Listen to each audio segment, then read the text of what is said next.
بسم اللہ الرحمن الرحیم۔ رات آدھی سے زیادہ بیت چکی تھی۔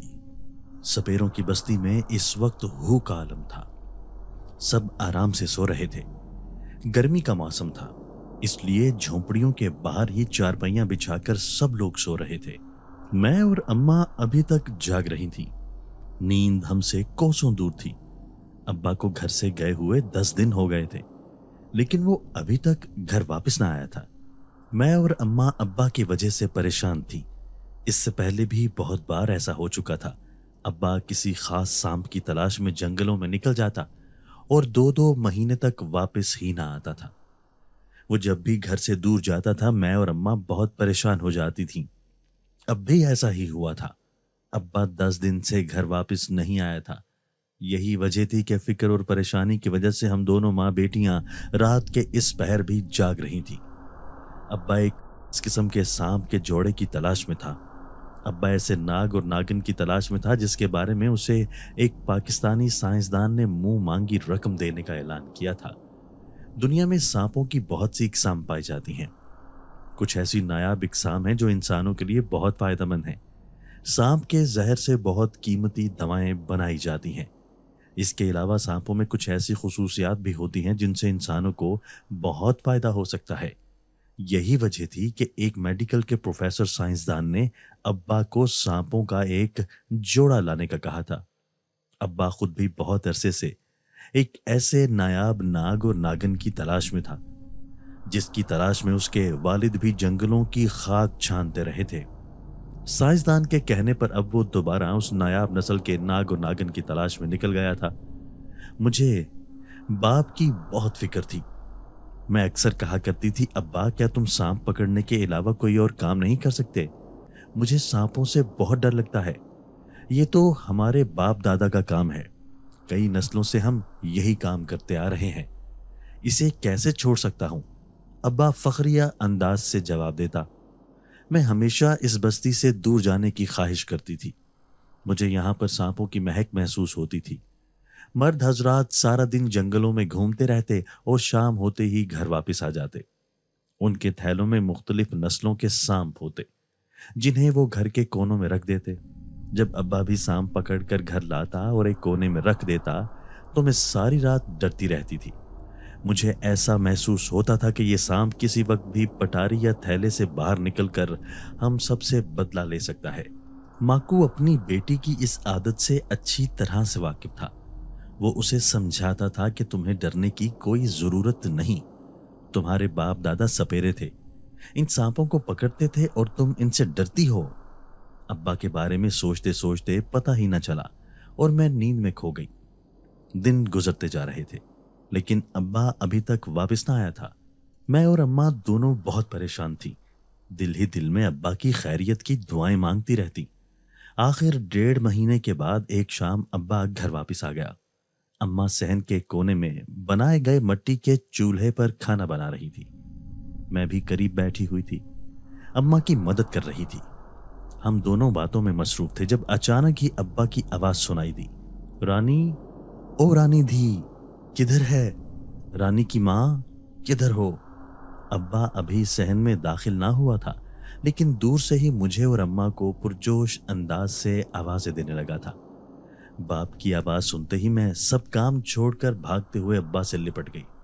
باپ اور بیٹی کا رشتہ ہی کچھ ایسا ہوتا ہے۔ گندے میلے لباس میں ملبوس باپ کو دیکھ کر میرے چہرے پر خوشی آ گئی تھی۔ ایسا ہی کچھ حال اماں کا بھی تھا۔ ابا، اس بار تو نے بہت دیر لگا دی، میرا تو دل گھبرا رہا تھا، تیرے لیے ہر وقت دعائیں کرتی تھی کہ تو جہاں بھی ہو ٹھیک ہو، سلامت ہو۔ آنکھوں میں آئے ہوئے آنسو صاف کرتے ہوئے میں نے ابا سے شکوہ کرتے ہوئے کہا، ایسا کوئی پہلی بار ہوا تھا؟ میں تو گھر سے باہر جاتا ہی رہتا ہوں، اس میں پریشان ہونے یا رونے والی کون سی بات ہے؟ رانی کو اپنے لیے پریشان دیکھ کر ابا نے ہنستے ہوئے کہا، رانی کے ابا، تمہارے کون سے بچوں کی لائن لگی ہوئی ہے جن کے لیے تمہیں مہینوں گھر سے باہر رہنا پڑتا ہے؟ ایک ہی تو ہماری بیٹی ہے، پھر تجھے اتنا لالچ کیوں ہے؟ اماں نے بھی شکوہ کرتے ہوئے کہا، میں اپنی دھی اور گھر والی کے لیے رزق کماتا ہوں، اس میں لالچ والی کون سی بات ہے؟ اماں کے شکوے پر ابا نے مسکراتے ہوئے کہا، अब्बा का मखसूस थैला उसके कंधे पर था और हाथ में भी एक मजबूत थैला पकड़ा हुआ था। अब यहाँ पर खड़े खड़े ही बातें करोगी या मुझे बैठने को भी दोगी? इतने अरसे बाद घर आया हूँ, थक कर चूर हो चुका हूँ, अब्बा ने मुस्कुराते हुए कहा। इतने अरसे बाद अब्बा को देखकर मैं तो सब कुछ भूल गई थी। ये सपेरों की कच्ची बस्ती थी। यहाँ पर 4 दीवारियां बनाकर हदबंदियां ना की जाती थी। एक झोंपड़ी से थोड़े से फासले पर दूसरी झोंपड़ी बना ली जाती थी। झाड़ियां और दरख्त उगाकर अपनी अपनी हदबंदी कर ली जाती थी।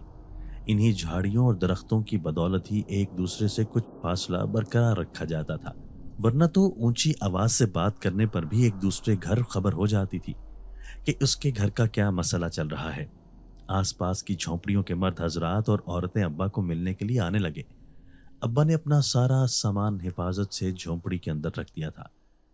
बस्ती के लोग मिलने आए तो अब्बा से घर से इतने दूर रहने का सबब भी पूछने लगे। हालांकि ये हमारी बस्ती में कोई अचंभे की बात न थी। अक्सर मर्द नायाब नस्ल के सांपों की तलाश में दूर दूर निकल जाते थे। मैं इच्छाधारी नागन और नाग की तलाश में मकली के कब्रिस्तान चला गया था। दरिया सिंध के किनारे वाक़या इस कब्रिस्तान के करीबी इलाकों में बहुत नायाब सांप पाए जाते हैं, लेकिन मेरी बदकिस्मती समझो कि मैं ऐसा बीमार हुआ कि सांप तलाश करना मेरे लिए मुमकिन न रहा। मैं तो सारा सारा दिन बुखार में बेहोश पड़ा रहता। मेरे साथ जाने वाले 2 सपेरे और भी थे। वो ज्यादा तजुर्बाकार ना थे, मेरी वजह से ही वो यहाँ से इतनी दूर गए थे। मैंने तो अल्लाह का शुक्र अदा किया कि सेहत बेहतर हुई है, तो जल्दी से घर का रास्ता पकड़ा। अब्बा ने सबको तफसील से बताया। अब्बा का बीमार होने का सुनकर तो मुझे शदीद सदमा हो रहा था। घर से दूर न जाने किस हाल में रहे होंगे। थोड़ी देर बाद सब बस्ती वाले चले गए तो अम्मा ने चारपाइयों के ऊपर खाना रख दिया। आज कितने दिन बाद हम सब मिलकर खाना खा रहे हैं, मुझे तो बहुत अच्छा लग रहा है। हमारी बस्ती में बच्चे कसीर तादाद में मौजूद थे। हर जोड़े के यहाँ 7-8 बच्चे तो जरूर होते थे। मेरी अम्मा अब्बा को भी ज्यादा बच्चों थी, लेकिन उनकी ख्वाहिश न पूरी हो सकी और मैं ही उनके घर में पहली और आखिरी औलाद साबित हुई। हमारा खानदान सिर्फ 3 अफराद पर मुश्तमिल था और जब अब्बा घर से चले जाते थे तो सिर्फ मैं और अम्मा ही पीछे रह जाती थी, तो मुझे बहुत ज्यादा तन्हाई महसूस होती थी।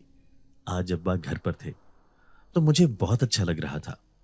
अब्बा, तुम इस सहराई इलाके को छोड़कर कहाँ चले गए थे? इस इलाके के अलावा भी दूसरी जगहों पर सांप पाए जाते हैं? मासूमाना अंदाज से मैंने अब्बा से सवाल किया। बेटी, पूरी दुनिया में सांप पाए जाते हैं। अब्बा ने मेरी कम अक्ली पर हंसते हुए जवाब दिया। तुम इस इलाके में क्यों बैठे हुए हो? हमें भी किसी और इलाके में चले जाना चाहिए, यहाँ पर तो पानी की बहुत कमी है। अब्बा का जवाब सुनकर हैरान होते हुए मैंने पूछा, ये बस्ती, ये इलाका मेरे आबाओ अजदाद ने आबाद किया था, मैं इसे कैसे छोड़ सकता हूँ? हर बार की तरह अब्बा ने इस बार भी यही जवाब दिया।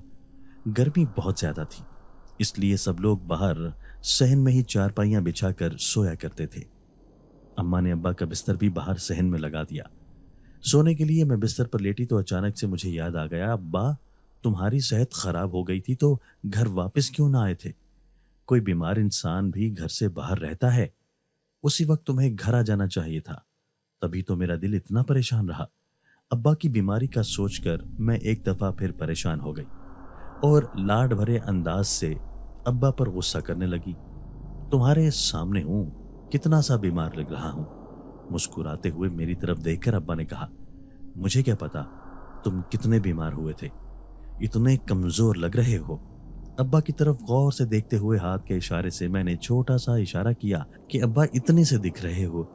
अरे मैं बिल्कुल ठीक हूं, मुझे कुछ भी नहीं हुआ था। मेरी तरफ झुकते हुए अब्बा ने आहिस्तगी से कहा, थोड़ी देर पहले तो सबको बता रहे थे मैं बहुत बीमार हो गया था और अब कह रहे हो कि मुझे कुछ नहीं हुआ था। हैरान नजरों से अब्बा की तरफ देखते हुए मैंने पूछा। मुझे कुछ समझ ना आ रही थी कि अब्बा सच बोल रहा है या झूठ, तो वो मैंने वैसे ही बहाना बनाया था, वरना सब पूछने लग जाते कि यहाँ से सैकड़ों मील दूर गए थे तो क्या मिला है। राजदाराना अंदाज से अब्बा ने मेरे करीब होते हुए कहा। हैरानगी से अब्बा के चेहरे की तरफ देखने लगी। वो मुस्कुराहट दबाए मेरी तरफ ही देख रहा था। क्या सच में तू बीमार नहीं हुआ था? अपनी यकीन दहानी के लिए मैंने दोबारा पूछा। बिल्कुल भी नहीं बीमार हुआ। अपनी बात पर जोर देते हुए अब्बा ने कहा, सबसे झूठ बोलने की क्या जरूरत थी? मुझे अभी तक समझ ना आई थी कि अब्बा ने सारी बरादरी के सामने झूठ क्यों बोला था। तो तू तो बिल्कुल झल्ली है, तुझे क्या पता, बस आराम से सो जा, मुझे भी नींद आ रही है। मेरे पूछने पर अब्बा ने मुझे प्यार से डांटते हुए कहा, तो मैं सोने की कोशिश करने लगी। रानी के अब्बा, तू तो 2-2 महीनों के लिए घर से बाहर चला जाता है, मैं बहुत परेशान हो जाती हूँ। खैर से अब रानी भी जवान हो चुकी है, अकेले मुझे घर में बहुत खौफ महसूस होता है। मौका मिलते ही अम्मा ने अब्बा से शिकवा किया था। वो ये समझ रही थी कि मैं सो चुकी हूँ, लेकिन मैं तो अभी तक यही सोच रही थी कि अब्बा को झूठ बोलने की क्या जरूरत थी। ये सब कुछ मैं तेरे और रानी के लिए ही तो करता हूँ। मैं मकलिक के कब्रिस्तान इसलिए गया था कि उस इलाके के कुछ नायाब नस्ल के सांप पकड़ सकूं। रानी की तरह अब मेरा भी यही जी चाहता है कि हम भी किसी शहर में छोटा सा मकान बना लें और बाकी जिंदगी वहीं गुजारें। अब्बा ने मेरी ख्वाहिश का जिक्र करते हुए कहा, हम कहीं जाकर आबाद नहीं हो सकते, हमारा खमीर इसी मिट्टी से उठा है, हमें यहाँ ही रहना है। अम्मा ने दुखी लहजे से कहा, तो तू अल्लाह से मायूस हो चुकी है, लेकिन मैं नहीं। मैं दिन रात इसीलिए मेहनत करता हूं ताकि तेरे लिए और रानी के लिए कुछ कर सकूं। अम्मा के दुखी लहजे पर अब्बा ने तसल्ली देते हुए कहा। थोड़ी देर खामोशी से गुजर गई थी। मैं एक इच्छाधारी नागिन पकड़ कर लाया हूं। ये वो नागिन है जो आसानी से किसी के काबू में नहीं आती। अब्बा ने इंतहाई आहिस्तगी से अम्मा को बताया, क्या तू सच कह रहा है कि तूने एक नायाब नस्ल की नागिन पकड़ ली है?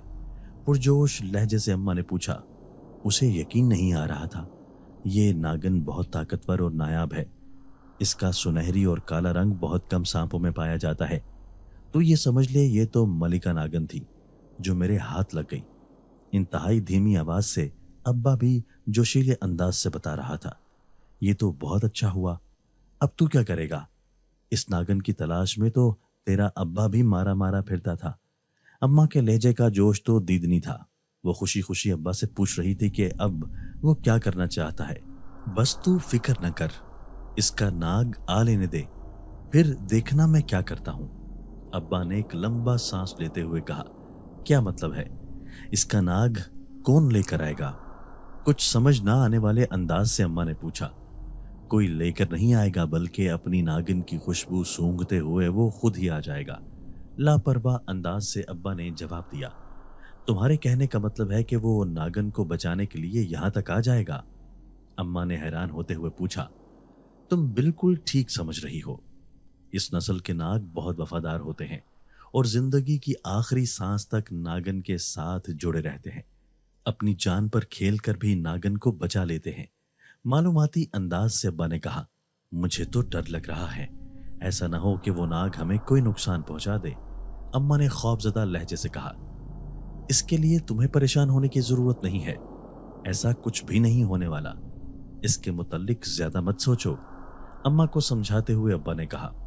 वो अभी तक बातें करने में मसरूफ थे, लेकिन मेरा जहन उन वाकयात की तरफ मतवज्जे हो गया जो बचपन से आज तक मैं सुनती आई थी। बहुत से ऐसे नाग और नागिन की कहानियां सुन चुकी थी जो इंसानों से अपने साथी का बदला लेते थे। ये सोचते ही मेरा दिल किसी खौफजदा परिंदे की तरह लरजने लगा। मुझे ऐसा महसूस होने लगा कि वो नाग आस पास ही कहीं मौजूद है और बहुत खूंखार निगाहों से हमें देख रहा है। मेरा दिल खौफजदा हो चुका था और नींद भी नहीं आ रही थी। रात देर तक नाग और नागिन के मुतालिक सोचती रही और फिर ना जाने कब सो गई। सुबह नाश्ते से पहले भी बस्ती के लोग अब्बा से मिलने के लिए आ रहे थे। ये हमारी इस बस्ती का रिवाज था कि कोई भी शख्स जो बहुत अरसा तक घर से बाहर रहता, जब वो दोबारा घर आता तो सभी उससे मिलने के लिए आते थे।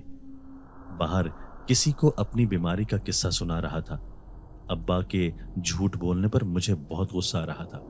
सारा दिन कोई ना कोई अब्बा से मिलने के लिए आ जाता। मैं जब भी झोंपड़ी के अंदर दाखिल होती तो एक अजीब सी महक मेरे नथनों से टकराती। ऐसी महक मुझे बहुत बुरी लगती थी। ये सांपों की ऐसी खुशबू थी जिसे हर कोई न सूंघ सकता था। अपनी पूरी बरादरी में ये महक सूंघने की सलाहियत सिर्फ मुझ में ही थी। इस महक से मुझे कराहत महसूस होती थी।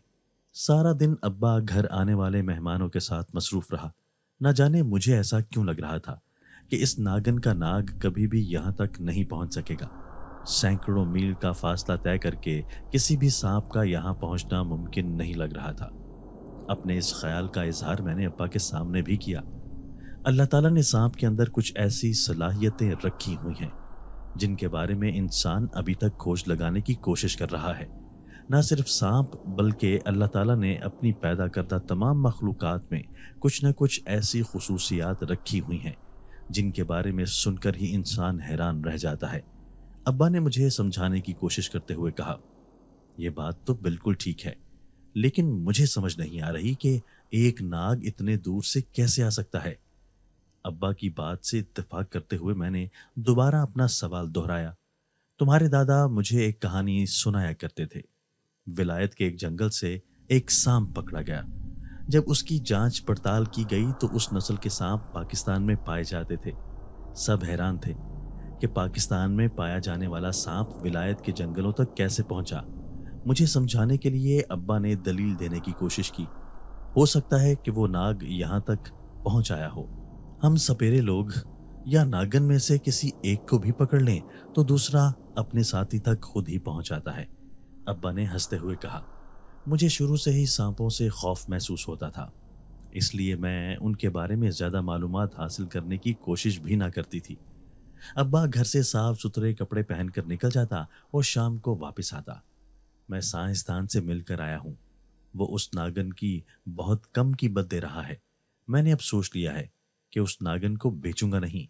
सोने से पहले अम्मा और अब्बा आपस में बातें कर रहे थे तो मैं भी उनकी तरफ मतवज्जे हो गई। ये तो बहुत बुरा हुआ, तुमने तो बहुत मेहनत से उस नागन को पकड़ा है। अम्मा ने अफसोस करते हुए कहा, इसमें परेशान होने की कोई बात नहीं है। कुछ ही अरसा तक वो नाग भी यहाँ पहुँच जाएगा।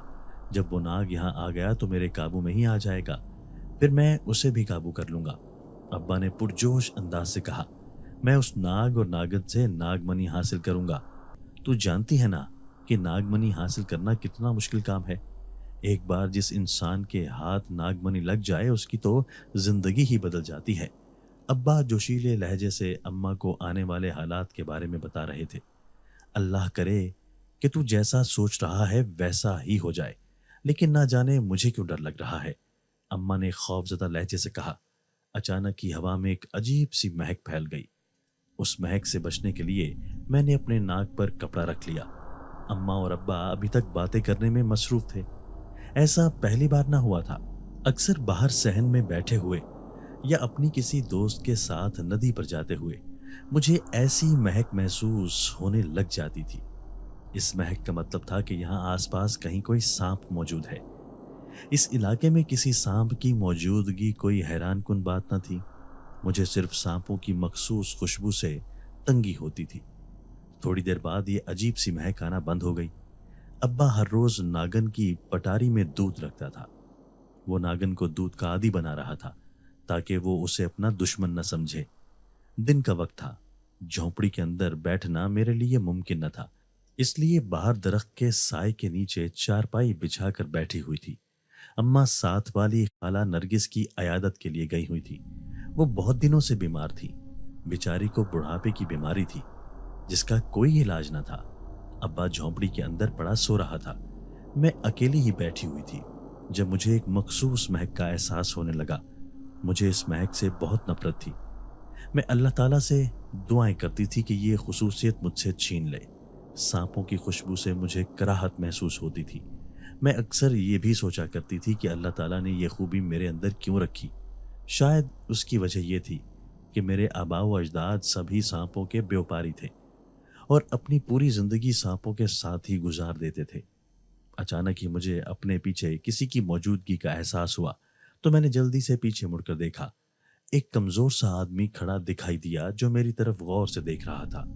उसकी आंखें बहुत छोटी छोटी और नीले रंग की दिखाई दे रही थी।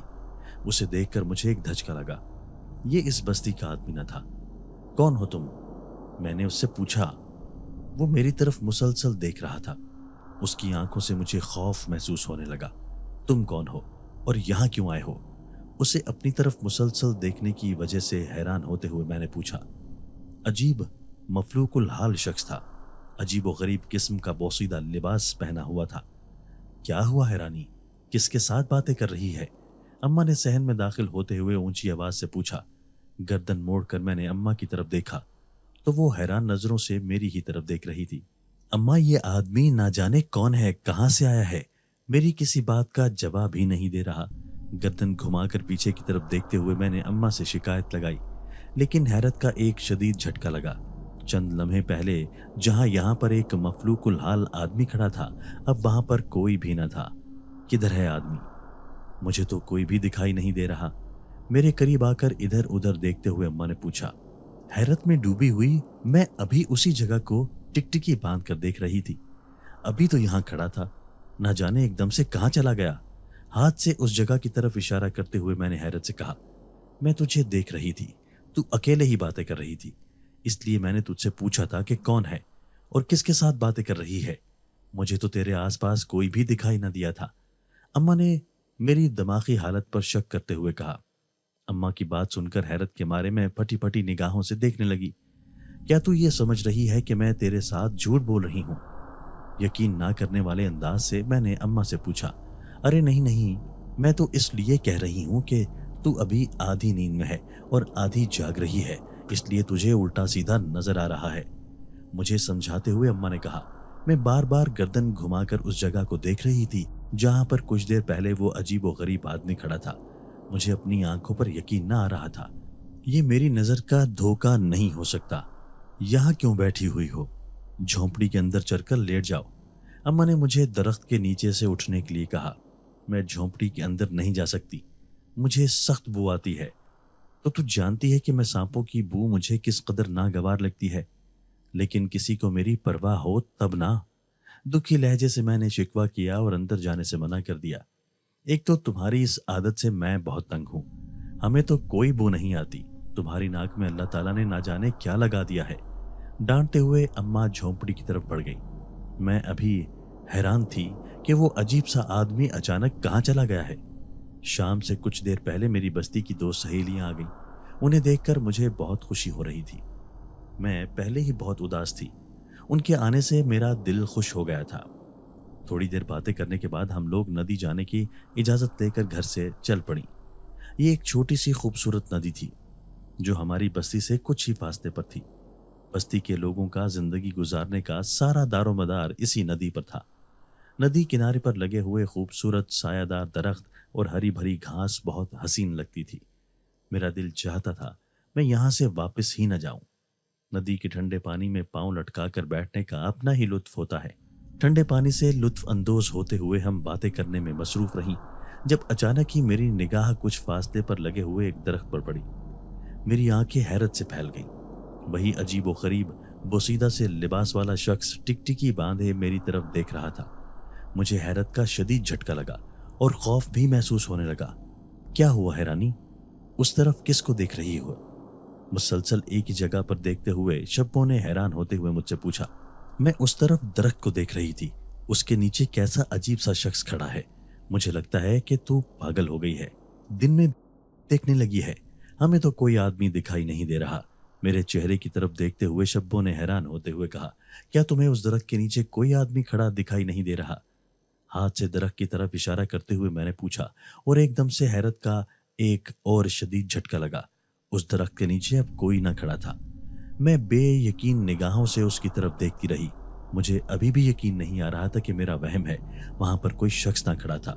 मुझे लगता है कि तेरी सेहत ठीक नहीं है, इसलिए तू जागती आंखों से भी देख रही है, रानो ने मुझे समझाते हुए कहा। मुझे भी ऐसा ही लगता है कि मेरा वहम था, वहां पर कोई भी नहीं है, उसकी हाँ में हाँ मिलाते हुए मैंने कहा और वापसी के लिए कदम बढ़ा दिए। वापसी के सफर पर मैं बहुत खामोश और हैरान थी। ऐसा करना कि सरे शाम ही सो जाना ताकि तुम्हारी नींद अच्छे से पूरी हो जाए और तुम जाग ख्वाब ना देखो, मेरे साथ चलते हुए शब्बों ने मज़ाहिया अंदाज से कहा। वो मेरी उदासी देखकर परेशान हो रही थी, इसलिए मुझे हंसाने की कोशिश कर रही थी। मैं कोशिश करूंगी कि सारा दिन और सारी रात सोती रहा करूं ताकि जागती आंखों से कोई न देखूं। फिर तो ठीक है ना, कोई मसला तो नहीं होगा। उसके मजाक का जवाब मैंने भी मजाक से दिया तो हम सब हंसने लगी। सूरज गुरूब हो चुका था। अम्मा खाना बना रही थी। जब खाना तैयार हो गया तो हम तीनों खाने लगे। अचानक ही झोंपड़ी के अंदर से खुसर पुसर की आवाजें सुनाई देने लगी। खाना छोड़कर अब्बा जल्दी से झोंपड़ी के अंदर चले गए। थोड़ी देर बाद उनकी वापसी हुई तो उनका चेहरा खुशी से तमतमा रहा था। क्या हुआ है? आवाजें क्यों आ रही थी? खाना खाते हुए अम्मा ने पूछा। वही हुआ जो मैं चाहता था। चारपाई पर बैठे हुए अब्बा ने दबे दबे जोश से कहा, तुम बहुत खुश दिखाई दे रहे हो। आखिर ऐसी भी क्या बात है? हमें भी बताओ। बात ही खुशी की है, तुम सुनोगी तुम भी खुश हो जाओगी। अब्बा ने जोशीले लहजे से कहा। अब बता भी दो, कब तक ऐसे ही छुपाते रहोगे? अम्मा ने बेसब्री से कहा। नागन बहुत तड़प रही है। उसके तड़पने की वजह है कि उसका नाग यहाँ कहीं आसपास ही है। उसकी खुशबू नागन तक पहुंच गई है और नागिन बहुत बेकरार है अपने नाग से मिलने के लिए, अब्बा ने खुश होते हुए बताया। अब्बा की बात सुनकर तो मैं हैरान रह गई थी। क्या ऐसी मोहब्बत हो सकती है जो सैकड़ों मील का फासला तय करते हुए साथी की तलाश में पहुंच जाए? क्या तुम सच कह रहे हो? अम्मा ने भी हैरान होते हुए पूछा। तुम खुद ये बताओ कि कितने दिनों से ये नागिन कैद है? कभी इसकी आवाज सुनाई दी है? मुस्कुराते हुए अब्बा ने अम्मा से सवाल किया। नहीं, मुझे तो कभी एहसास ही नहीं हुआ कि झोंपड़ी के अंदर कोई नागिन भी बंद है। अम्मा ने कुछ सोचते हुए जवाब दिया। आज तो नागिन की तड़प कुछ अलग सी है, अब्बा ने खुश होते हुए बताया। आज रात को मैं कुछ जरूरी काम करूंगा ताकि वो नाग भी मेरे शिकंजे में आ सके। अब्बा तो खाना खाना ही भूल चुके थे। अब वो नाग को काबू करने के तरीकों के बारे में सोच रहे थे। मुझे तो बहुत डर लग रहा है अब्बा। ऐसा ना हो कि वो नाग हमें कोई नुकसान पहुंचा दे। मैंने अपने खौफ का इजहार किया।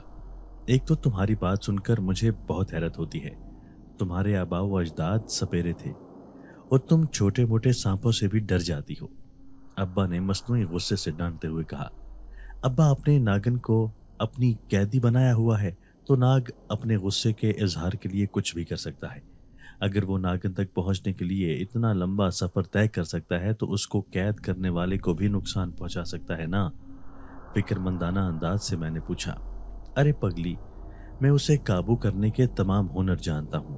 तुम्हें परेशान होने की जरूरत नहीं है। बस देखती जाओ क्या होने वाला है।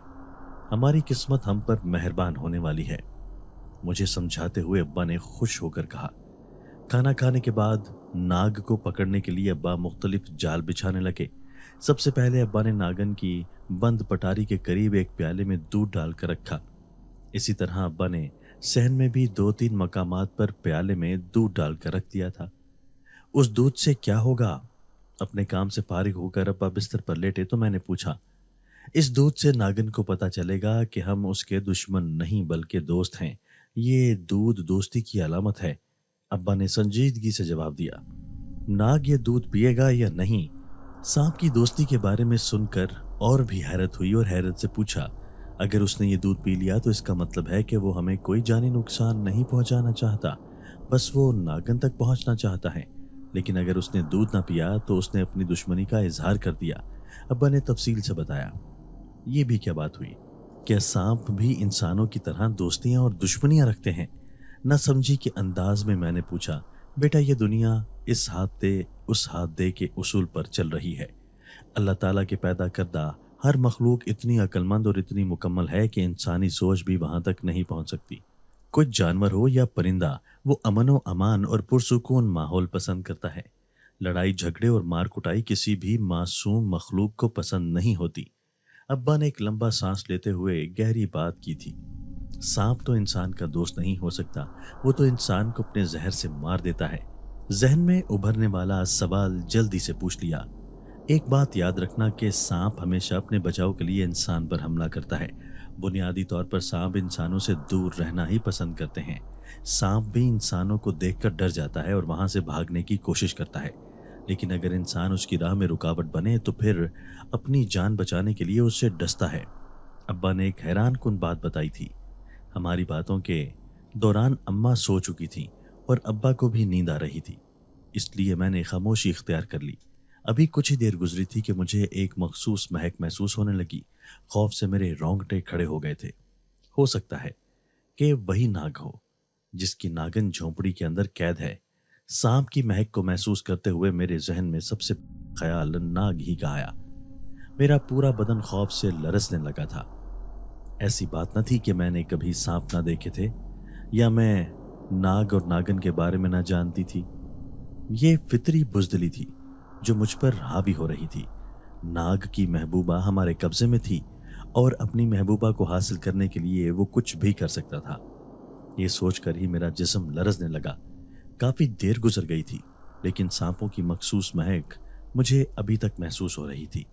इससे पहले भी ऐसा होता था। गर्मी के मौसम में मुझे अक्सर सांपों की मखसूस बू महसूस होती रहती थी, लेकिन वो ज्यादा देर तक महसूस ना होती थी, क्योंकि सांप एक जगह पर रुकते नहीं, आगे बढ़ते रहते हैं। गर्मी के मौसम में तो सांप एक जगह से दूसरी जगह हरकत करते ही रहते हैं। आज बहुत देर से महक आ रही थी। मेरा शक यकीन में बदल रहा था। न जाने मुझे ऐसा क्यों लग रहा था कि उस नागन का नाग है और उस तक पहुंचने के लिए हमारे घर के इर्द गिर्द चक्कर लगा रहा है। नाग की मौजूदगी का सोचकर ही मेरी नींद उड़ चुकी थी। मैं सोने की कोशिश कर रही थी, लेकिन नींद तो मुझसे रूठ ही गई थी। बहुत देर तक मुझे बू महसूस होती रही, लेकिन आखिर नींद ने मुझे दबोच ही लिया था। सुबह सवेरे जब आंख खुली तो अब्बा सहन में घूमकर देख रहे थे कि नाग ने दूध पिया है या नहीं। अब्बा का चेहरा बहुत मायूस दिखाई दे रहा था, क्योंकि दोनों प्यालों में दूध उसी तरह पड़ा हुआ था।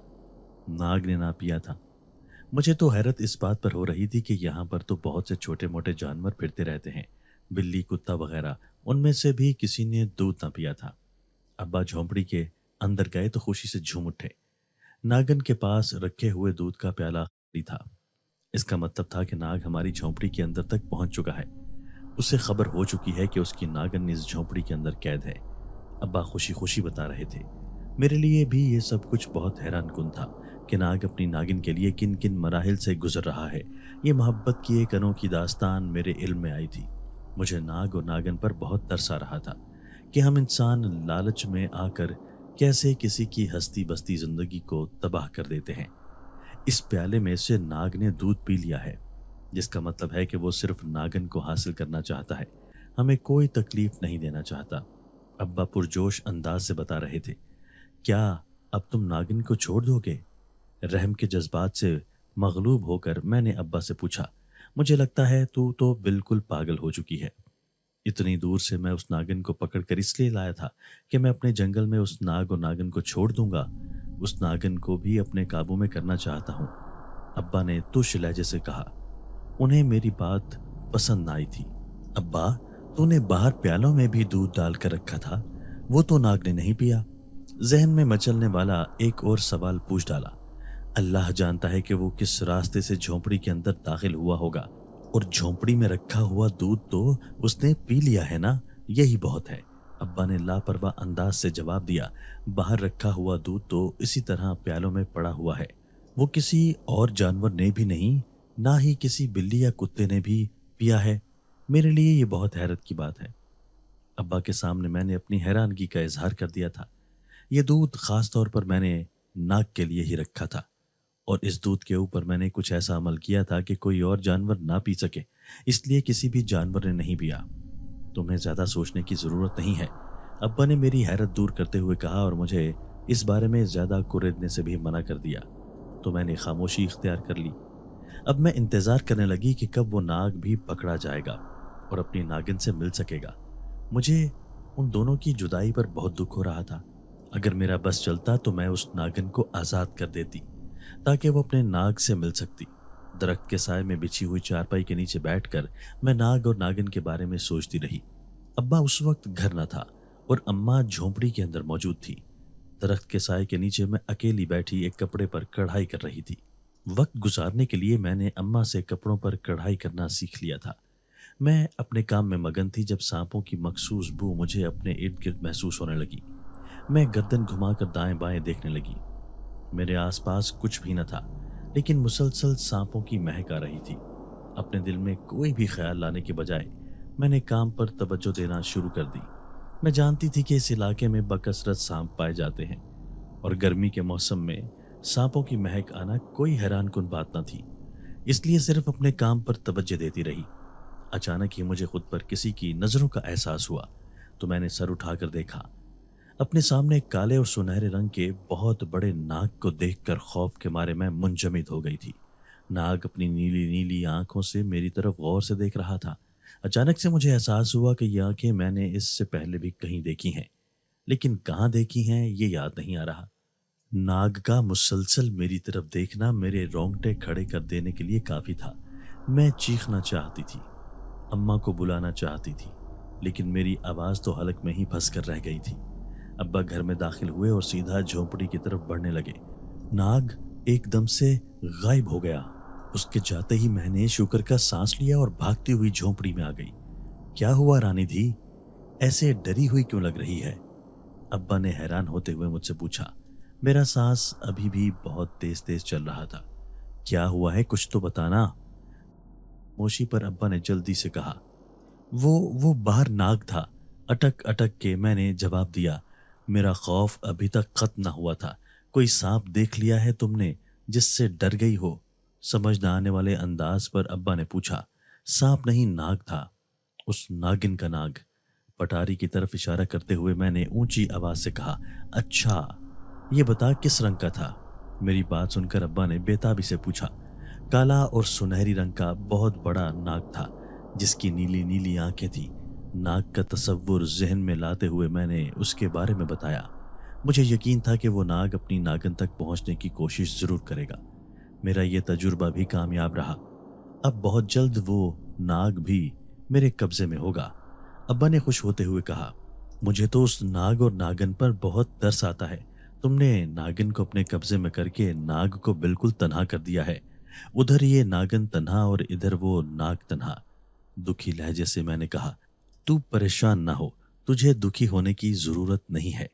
बहुत जल्दी वो नाग मेरे काबू में आ जाएगा, फिर उनकी दूरी खत्म हो जाएगी। तुझे किस बात का दुख है? अब्बा ने लापरवाह अंदाज से मुझे डांटते हुए कहा।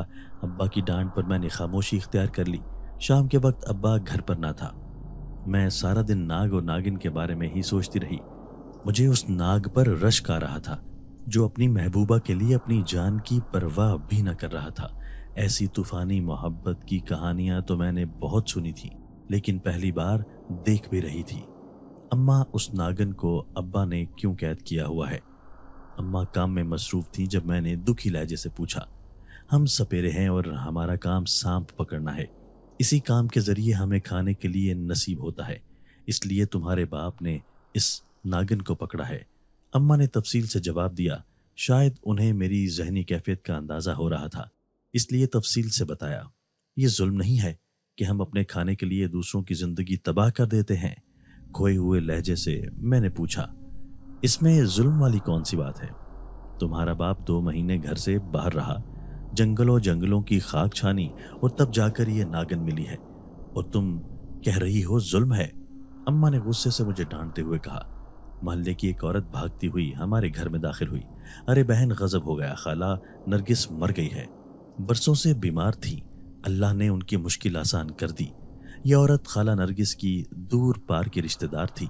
रोते हुए उसने बताया, इस बस्ती में अभी तक शहरी रिवाज न आए थे। एक दूसरे के दुख और गम में बराबर शरीक हुआ जाता था। खाला नरगिस तो हमारी हमसाई थी। ये सुनते ही सब काम छोड़कर अम्मा खाला नरगिस के घर पहुंच गईं। जो भी ये खबर सुनता मातम वाले घर पहुंच जाता।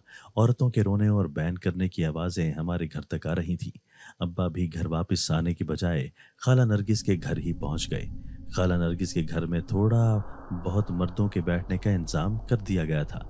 अपनी सहेलियों के साथ मैं भी थोड़ी देर के लिए खाला नरगिस के घर आ गई और उनका आखिरी दीदार करके घर लौट आई। आज मैं घर में अकेली थी, लेकिन घर में तन्हाई का एहसास ना हो रहा था, क्योंकि कुछ ही फासले पर औरतों और मर्दों का तांता बंधा हुआ था। इसलिए मुझे कोई डर और खौफ महसूस ना हो रहा था। सहन के तारीख हिस्से में चारपाई बिछाकर मैं आराम करने लगी। आज की रात नींद आना मुमकिन न थी। अभी मुझे लेटे हुए थोड़ी ही देर हुई थी कि सांपों की मखसूस महक महसूस होने लगी। मुझे इस महक से बहुत अजियत महसूस होती थी। मैं चाहती थी कि अल्लाह ताला मुझसे ये मेरी सलाहियत ले ले। आंखें बंद किए मैं उस नागवार बू को महसूस करते हुए मुझे अबकाई आई थी। किसी की नज़रों की तपिश के एहसास ने मुझे आंखें खोलने पर मजबूर कर दिया। आंखें खोलते ही जो मंजर मुझे दिखाई दिया, हड़बड़ा कर मैं उठ बैठी। काला और सुनहरी नाग मेरी तरफ टिकटिकी बांधे देख रहा था। उसकी आंखों से नीले रंग की शुआएं निकल रही थी। खौफ से मेरी हालत खराब हो रही थी, क्योंकि میں گھر میں بالکل اکیلی تھی۔ اس سے پہلے کہ میں خوف سے بے ہوش ہو جاتی، اچانک سے اس ناگ کی جگہ پر میرے سامنے وہ آدمی نمودار ہوا جس سے میں 2 بار پہلے بھی دیکھ چکی تھی، اور وہ اچانک ہی غائب ہو جاتا تھا۔ تم کون ہو؟ خوفزدہ انداز سے میں نے پوچھا۔ تمہیں مجھ سے ڈرنے کی ضرورت نہیں ہے، میں تمہیں کوئی نقصان نہیں پہنچانے والا۔ میں تو یہاں پر اپنی ناگن کے لیے آیا ہوں۔ سانپوں کے بارے میں نے بہت سے قصے کہانیاں سن رکھی ہیں۔ عمر کے 100 سال پورے کرنے کے بعد ایک مخصوص نسل کا سانپ انسانی قالب میں ڈھل سکتا ہے۔ مجھے اپنی آنکھوں پر یقین نہ آ رہا تھا۔ یہ سب کچھ اتنا خوفناک اور حیرت انگیز تھا کہ میں خود پر قابو نہ رکھ سکی اور خوف کے مارے بے ہوش ہو کر گر گئی۔ تھوڑی دیر بعد جب مجھے ہوش آئے تو ابا بھی میرے کمرے میں موجود تھے۔ میں نے ابا کو سارا واقعہ سنا دیا۔ ابا کچھ دیر سوچتے رہے اور پھر ناگن کے قریب ایک برتن میں دودھ رکھ دیا۔ تم بے فکر ہو جاؤ، بہت جلد وہ ہمارے قبضے میں آ جائے گا۔ میں نے اس دودھ میں ایسی دوا ملا دی ہے جس کے پیتے ہی وہ بے ہوش ہو جائے گا اور میں اسے قابو کر لوں گا۔ میری ذہنی حالت اس وقت بہت ابتر تھی، ورنہ میں ابا کو ضرور بتاتی کہ مجھے اس ناگ کی مہک ابھی تک آس پاس محسوس ہو رہی ہے۔ اگلی صبح ایک حیران کن منظر دیکھا کہ پیالے میں پڑا ہوا دودھ ناگ نے پیا نہ تھا، بلکہ وہ زمین پر گرا ہوا تھا اور کچی مٹی میں جذب ہو گیا تھا۔ یہ بہت حیران کن بات تھی۔ مجھے اچھی طرح سے اندازہ ہو گیا تھا کہ وہ ناگ اپنی ناگن کو حاصل کرنے کے لیے اب کچھ بھی کرنے کو تیار ہو جائے گا۔ ابا کو نہ جانے یہ بات کیوں سمجھ نہیں آ رہی تھی۔ دودھ گرانے کا مطلب تھا کہ ناگ کو ابا کی سازش کا پتہ چل گیا تھا، لیکن ابا اس بات کو نہ سمجھ رہے تھے۔ اگلے دن کا سورج میرے لیے قیامت بن کر آیا تھا۔ میں سوچ بھی نہ سکتی تھی کہ میری زندگی میں کبھی ایسا بھی ہو سکتا ہے۔ صبح کے وقت میری آنکھ کھلی تو اماں اور ابا ابھی تک سو رہے تھے، اور یہ میرے لیے بہت اچنبھے کی بات تھی۔ ایسا کبھی نہ ہوا تھا۔ میرے جگانے پر بھی اماں اور ابا نہ جاگے تو میں نے بستی کے چند لوگوں کو بلایا۔ ارے بیٹی، تیری تو دنیا ہی اجڑ گئی۔ تیرے بد نصیب ماں باپ کو رات سوتے وقت کسی سانپ نے ڈس لیا تھا۔ یہ دونوں سوئے سوئے ہی موت کے اندھیروں میں گم ہو گئے ہیں۔ بستی کے ایک بزرگ سپیرے نے میرے سر پر ہاتھ رکھتے ہوئے کہا۔ یہ سن کر تو میری حالت ہی خراب ہو گئی تھی۔ میں سوچ بھی نہ سکتی تھی کہ میرے والدین مجھے ایسے چھوڑ کر بھی جا سکتے ہیں۔ میں اچھی طرح سے جانتی تھی کہ ابا نے ناگ کو پکڑنے کی کوشش کی تھی، جس پر وہ غصے میں آ گیا اور اس نے اماں اور ابا سے اپنا بدلہ لے لیا۔ یہ دکھ اتنا بڑا تھا کہ میں سب کچھ بھول گئی۔ بس یاد تھا تو اتنا کہ میرے ماں باپ مجھے ہمیشہ کے لیے چھوڑے جا رہے ہیں۔ جس نایاب نسل کے ناگ و ناگن کو پکڑنے کے لیے میرے دادا نے بھی دن رات لگائے تھے، جنگلوں کی خاک چھانی تھی، اگر وہ میرے باپ کے ہاتھ لگی تو گھر ہی اجاڑ کر رکھ دیا۔ جس ناگن یا ناگ کو خوش قسمتی کی علامت سمجھا جاتا تھا وہ تو میرے لیے بدقسمت ثابت ہوئی تھی۔ میری تو دنیا ہی اندھیری ہو گئی تھی۔ میری آنکھوں کے سامنے میرے ماں باپ کو قبر میں اتارا گیا۔ میں بے بسی سے یہ سب کچھ دیکھتی رہی۔ میں حیران تھی کہ مجھ میں اتنی طاقت کہاں سے آ گئی کہ میں یہ سب کچھ دیکھ کر بھی زندہ ہوں۔ شاید میرے لیے ابھی زندگی میں اور بھی امتحانات باقی تھے۔ رات کو بستی کی چند خواتین میرے ساتھ ہی سو رہی تھیں۔ مجھے نیند نہیں آ رہی تھی، اور نیند آ بھی کیسے سکتی تھی؟ کل جن چارپائیوں پر میرے ماں باپ سو رہے تھے، آج وہاں پر کوئی اور تھا۔ اچانک مجھے سانپوں کی مخصوص مہک محسوس ہونے لگی۔ چند لمحے میں نے سوچا اور اٹھ کر جھونپڑی کے اندر آ گئی۔ جب سے ابا نے ناگن کو جھونپڑی میں قید کیا تھا، میں جھونپڑی کے اندر بہت کم آتی تھی۔ حیرت کی بات تو یہ تھی کہ آج جھونپڑی میں ناگن موجود تھی، لیکن مجھے اسے کوئی ڈر نہیں لگ رہا تھا۔ ایک دم سے میں نے پٹاری کا ڈھکن کھول دیا۔ ایک کالے اور سنہری رنگ کی چمچماتی ہوئی ناگن پٹاری سے باہر نکلی۔ چند لمحے وہ میری طرف دیکھتی رہی اور پھر دروازے سے باہر نکل گئی۔ ایک لمبی سانس لے کر میں بھی باہر آ گئی۔ اچانک ہی میں نے ایک ایسا دل فریب منظر دیکھا جس نے چند لمحوں کے لیے مجھے یہ بھی بھلا دیا کہ آج ہی میرے ماں باپ مجھے چھوڑ کر اس دنیا سے گئے تھے۔ بجلی کی سی تیزی سے ناگ مجھے آتا ہوا دکھائی دیا اور ناگن کے سامنے آ کر کھڑا ہو گیا۔ محلے کی ایک سوئی ہوئی عورت اچانک سے جاگ اٹھی اور یہ منظر دیکھ کر حیران رہ گئی۔ ناگ اپنی نیلے رنگ کی آنکھوں سے میری طرف دیکھتے ہوئے غائب ہو گئے۔ یہ کیا کیا تم نے؟ اس نایاب ناگن اور ناگ کو کیوں چھوڑ دیا؟ میرے قریب آ کر عورت نے غصے سے پوچھا۔ اب یہ میرے کسی کام کے نہیں تھے۔ تمہارا باپ سب سے کہتا رہا کہ وہ تو بیمار ہو گیا تھا، اس کے ہاتھ کچھ بھی نہ لگا۔ یہ ہیرا تو اس نے چھپا کر رکھا ہوا تھا، طنزیہ انداز سے عورت نے کہا۔ یہ ہیرا نہیں، میرے ماں باپ کی موت تھی۔ جس ناگ کے ملنے سے انسان دنیا کا خوش قسمت ترین انسان بن جاتا ہے، وہ ناگ تو میرے ماں باپ کو قبر میں اتار گیا ہے، پھر تم اس کو ہیرا کیسے کہہ سکتی ہو؟ زمین پر بیٹھتے ہوئے میں نے بے بسی سے کہا۔ میرا باپ خوشیوں کی تلاش میں اندھیروں کا مسافر بن گیا تھا۔ ناگن کو آزاد کر کے میرے دل کا بوجھ کم ہو گیا تھا۔ دوستو، اگر آپ کو آج کی ہماری یہ ویڈیو پسند آئی ہے تو اسے لائک کیجئے اور اسے اپنے پیاروں کے ساتھ شیئر ضرور کیجئے گا۔ اور ہاں، اگر آپ نے ابھی تک ہمارا چینل سبسکرائب نہیں کیا تو ہمارا چینل سبسکرائب کر دیجئے اور بیل آئیکن بھی پریس کر دیجئے تاکہ ہماری ہر نئی آنے والی ویڈیو آپ کو بر وقت مل سکے۔ اللہ حافظ۔